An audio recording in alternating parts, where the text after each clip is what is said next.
UP triple SC PET exam 2023, UP police constable, Bihar police constable आदि विभिन्न exam हेतु today हमारी हिस्ट्री की सीरीज का पार्ट 6 में आप सभी का अभिनंदन है। तो यदि आप लोगों के द्वारा प्रीवियस पार्ट नहीं देखे गए हैं तो वीडियो के डिस्क्रिप्शन बॉक्स में लिंक है, वहां जाकर के एक एक पार्ट को आप देख सकते हैं। टुडे की सीरीज उन सभी विद्यार्थियों हेतु बेहद इंपोर्टेंट होने वाली है जो कि UP triple SC PET exam एवं यूपीएससी अन्य exam, Uttar Pradesh police constable, Bihar police constable आदि विभिन्न एग्जाम हेतु तैयारी कर रहे हैं।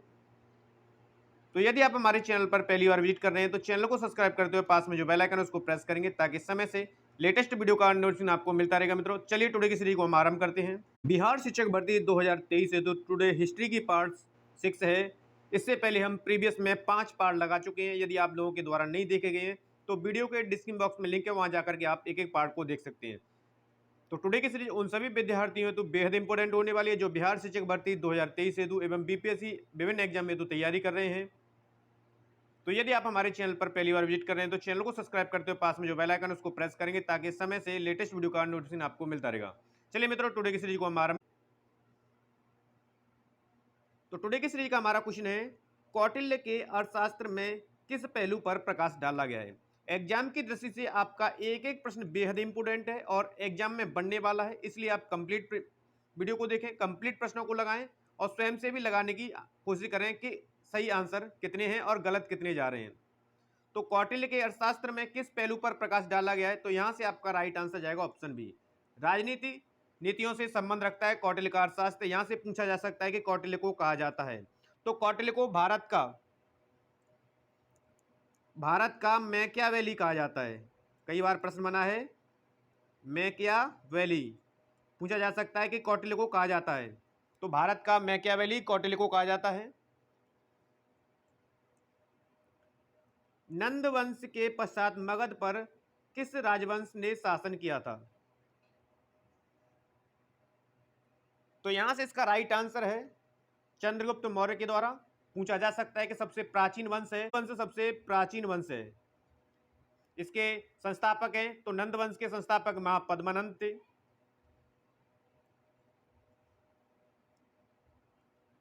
सैंड्रोकोर्ट्स से चंद्रगुप्त मौर्य की पहचान किसने की थी, या सैंड्रोकोर्ट्स किसने कहा था सर्वप्रथम चंद्रगुप्त मौर्य को,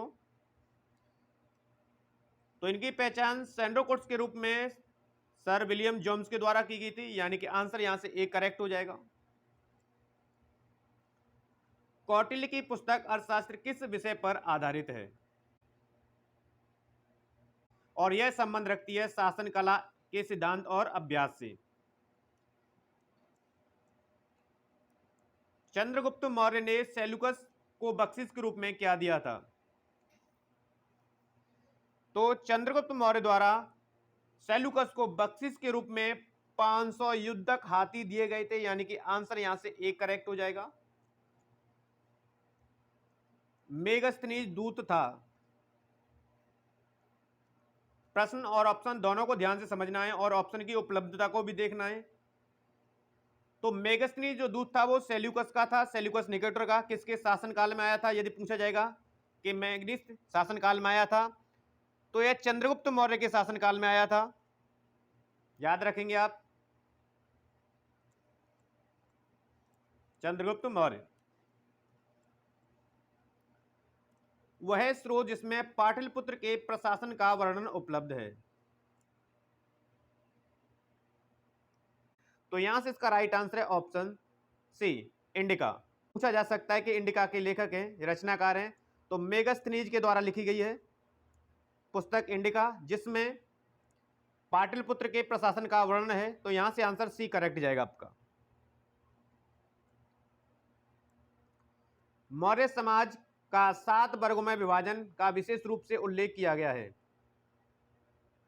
तो मौर्य समाज का 7 वर्गों में विभाजन जो किया गया, उल्लेख किया गया है, वो मेगस्थनीज की पुस्तक इंडिका में किया गया, यानी कि यहां से आंसर आपका डी करेक्ट जाएगा। इंडिका के लेखक कौन था, एक एक प्रश्न आप सभी के एग्जाम की दृष्टि से इंपोर्टेंट है, इसलिए मैं बार बार कहता हूं कि स्वयं से वीडियो को पॉज करके आप स्वयं से लगाएं, तब तक आप स्वयं से नहीं लगाएंगे तब तक प्रश्न नहीं बनते हैं। तो यहां से इसका राइट आंसर है ऑप्शन बी, मेगस्थनीज इंडिका का लेखक था। पूछा जा सकता है कि किसके शासनकाल में यह राजदूत आया था, तो यह चंद्रगुप्त मौर्य के शासनकाल में भारत आया था।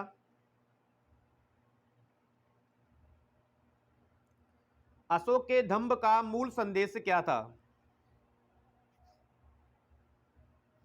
तो अशोक के धम्म का मूल संदेश राजा के प्रति वफादारी, शांति एवं अहिंसा, बड़ों का सम्मान, धार्मिक सहनशीलता सभी थे। तो यहां से आंसर ई जाएगा करेक्ट। सम्राट अशोक चंद्रगुप्त का क्या था? तो सम्राट अशोक चंद्रगुप्त मौर्य के पौत्र थे। आंसर बी करेक्ट जाएगा यहां से। निम्नलिखित में से कौन मौर्य शासक अशोक की रानी थी? प्रश्न और ऑप्शन दोनों को ध्यान से रीड करेंगे और स्वयं से भी आप लगाएं। तो यहां से आपका आंसर जाएगा ऑप्शन बी, कारुबाकी जो थी अशोक की रानी थी। निम्न में से किसके प्रयास से बौद्ध एक वैश्विक धर्म बना? तो बौद्ध धर्म को एक वैश्विक धर्म बनाने का श्रेय जाता है अशोक को। यहां से आंसर जाएगा ऑप्शन बी करेक्ट। निम्नलिखित में से कौन सा क्षेत्र अशोक के साम्राज्य में सम्मिलित नहीं था?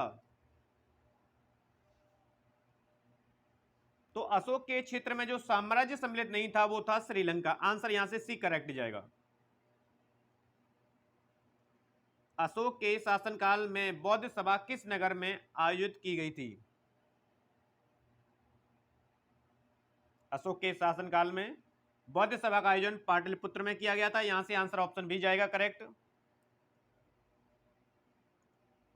अशोक ने किस राज्य पर आक्रमण किया था? तो अशोक के द्वारा जो आक्रमण किया गया था वो कलिंग में किया गया था। किस शिलालेख में कलिंग आक्रमण का वर्णन मिलता है? तो 13वें शिलालेख में। यहां से ये भी प्रश्न बन जाता है। तो 13वें शिलालेख में कलिंग आक्रमण का वर्णन मिलता है। अशोक की नीति के आर्थिक परिणामों के कारण ही मौर्य साम्राज्य का पतन अधिकांशतः उचित था। इस तथ्य में किसने विश्वास किया है? तो यहां से आपका राइट आंसर जाएगा ऑप्शन ए करेक्ट हो जाएगा। इनमें से एक भी नहीं। सबसे अंत में कौन सी घटना हुई? प्रश्न तथ्य दोनों को ध्यान से रीड करना है। ऑप्शन की उपलब्धता भी हमें देखनी है। तो सबसे अंत में जो घटना हुई थी ऑप्शन के अकॉर्डिंग हमें अशोक की कलिंग विजय, इसका वर्णन 13वें अभिलेख में है। अशोक के अभिलेख थे, कुल कितने अभिलेख थे? तो 14 अभिलेख थे। ये आपको ध्यान रखना है।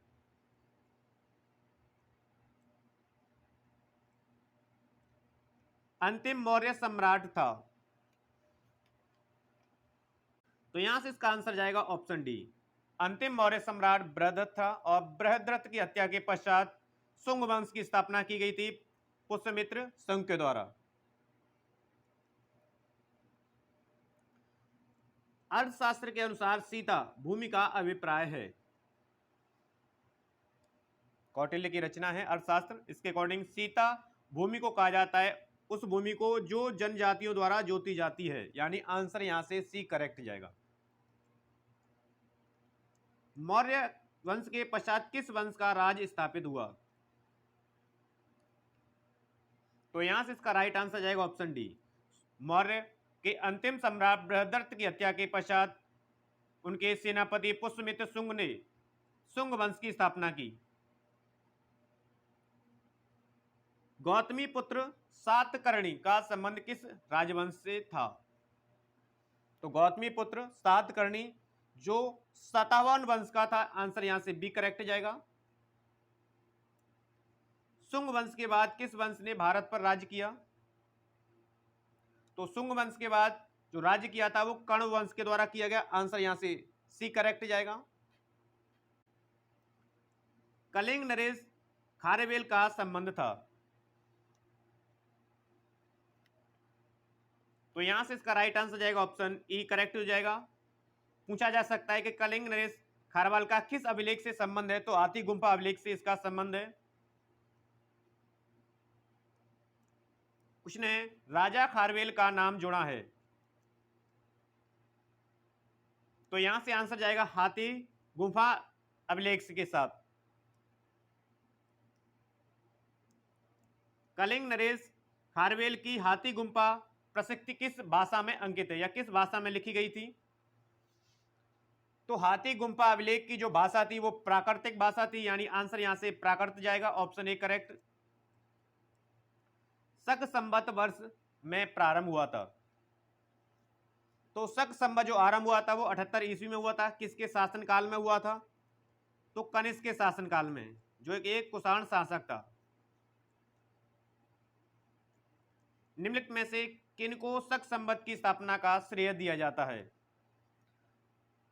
तो शक संवत की स्थापना का श्रेय जाता है कुषाणों को, और कुषाणों के शासक कनिष्क के द्वारा इसका आरंभ किया गया था। आंसर यहां से बी करेक्ट जाएगा। गौतम बुद्ध को देवता का स्थान किस राजा के युग में प्राप्त हुआ था? तो गौतम बुद्ध को देवता का स्थान जो प्राप्त हुआ था उस समय कनिष्क शासनकाल था, यानी कनिष्क के शासनकाल में। आंसर यहां से बी करेक्ट जाएगा। इनमें से किसने सर्वप्रथम व्यापक पैमाने पर स्वर्ण मुद्रा का प्रचलन किया था? प्रश्न और ऑप्शन दोनों को ध्यान से रीड करेंगे। तो सबसे पहले व्यापक पैमाने पर स्वर्ण मुद्रा का प्रचलन किया था बिम कडफिसेस के द्वारा। आंसर यहां से सी करेक्ट जाएगा। चीजों को, तथ्यों को समझते चले। कला की गांधार शैली निम्न समय में फली फूली। तो यहां से इसका राइट आंसर है कुषाणों के समय में कला की गांधार शैली जो थी वो अपने चरम उत्कर्ष पर थी। कनिष्क के शासनकाल में बौद्ध सभा किस नगर में आयोजित की गई थी? तो कनिष्क के शासनकाल में बौद्ध सभा का आयोजन किया गया था कश्मीर के कुंडल वन में, और ये चौथी बौद्ध संगीति थी। तो सांची का विशाल स्तूप समय को निर्धारित करता है। तो ये मौर्य शासनकाल को निर्धारित करता है, और ये बनवाया गया था, किसके द्वारा बनवाया गया था? तो अशोक के द्वारा बनवाया गया था। कहां पर है ये? तो एमपी के रायसेन जिले में। कौन सा पुरातात्विक स्थल मौर्य राजप्रसाद से संबंध है? तो यहां से आपका आंसर जाएगा ऑप्शन डी, कुम्भहार। ताम्रपत्र है। ऑप्शन और प्रश्न दोनों को ही ध्यान से रीड करना है। तो ताम्रपत्र जो है मौर्य साम्राज्य से संबंधित एक तांबे की प्लेट थी। कई बार एग्जाम में बना है, इसलिए विशेषकर ध्यान रखें। बराबर की गुफाओं को अशोक ने किस संप्रदाय को दान में दिया था? तो बराबर की गुफाओं को अशोक के द्वारा आजीवक संप्रदाय को दान में दे दिया गया था। आंसर सी करेक्ट जाएगा यहां से। निम्नलिखित में से कौन सा एक मूर्ति शिल्प मौर्य काल का नहीं है? तो यहां से जो राइट आंसर जाएगा ऑप्शन सी है, मथुरा से प्राप्त खड़ी मूर्ति मौर्य काल से संबंध नहीं रखती है। पाटलिपुत्र में स्थित चंद्रगुप्त महल मुख्यतः बना है। तो पाटलिपुर में स्थित चंद्रगुप्त का जो महल बना है वो लकड़ियों का बना है। आंसर यहां से सी करेक्ट जाएगा। भूमि अनुदान किन्हें दिए गए थे जो शाही दरबार से जुड़े हुए थे? तो भूमि अनुदान दिए गए थे ब्राह्मणों को। आंसर बी करेक्ट होगा यहां से। भारत में सोने के सिक्के किन प्रथम शासकों द्वारा जारी किए गए थे? भारत में सोने के सिक्के प्रथम शासकों द्वारा जारी किए गए थे हुए थे भारतीय यूनानी। आंसर बी करेक्ट जाएगा यहां से। पेरिप्लस ऑफ द इरिथ्रियन सी किसने लिखी है? तो यहां से इसका राइट आंसर जाएगा ऑप्शन ई, उपयुक्त में से कोई नहीं, क्योंकि पेरिप्लस ऑफ द इरिथ्रियन सी के लेखक जो हैं अज्ञात हैं। तो यहां से आपका आंसर ई जाएगा। उस स्रोत का नाम बताएं जो प्राचीन भारत के व्यापारिक मार्गों पर मौन है। तो यहां से इसका राइट आंसर है ऑप्शन बी, मिलिंद पहो। इनमें से कौन शक वंश की कार्दमक शाखा का संस्थापक था? तो शक वंश की कार्दमक शाखा का जो संस्थापक था वो चेस्टन था। आंसर ए करेक्ट जाएगा यहां से। रोमन साम्राज्य से व्यापारिक संबंध किसने स्थापित किए थे? तो रोमन साम्राज्य से व्यापारिक संबंध स्थापित करने वाले कुषाण, चेरा, पश्चिमी शक आदि थे, यानी कि आंसर यहां से एक से अधिक जाएगा, ऑप्शन ई करेक्ट जाएगा। तो ये थे मित्रों टुडे की सबसे अहम और सिलेक्टेड टुडे की सीरीज। आशा करते हैं टुडे की सीरीज आपको पसंद आई है। सीरीज पसंद आई तो मोर देन लाइक और शेयर करेंगे। चैनल को अभी तक सब्सक्राइब नहीं किया तो चैनल को सब्सक्राइब कर लीजिए ताकि बेहतर तरीके से रिवीजन और तैयारी आप सभी लोगों की बनी रहे। मित्रों मिलते हैं हम नेक्स्ट वीडियो के साथ, तब तक आप सभी लोग पढ़ते रहिए, मस्त रहिए, धन्यवाद।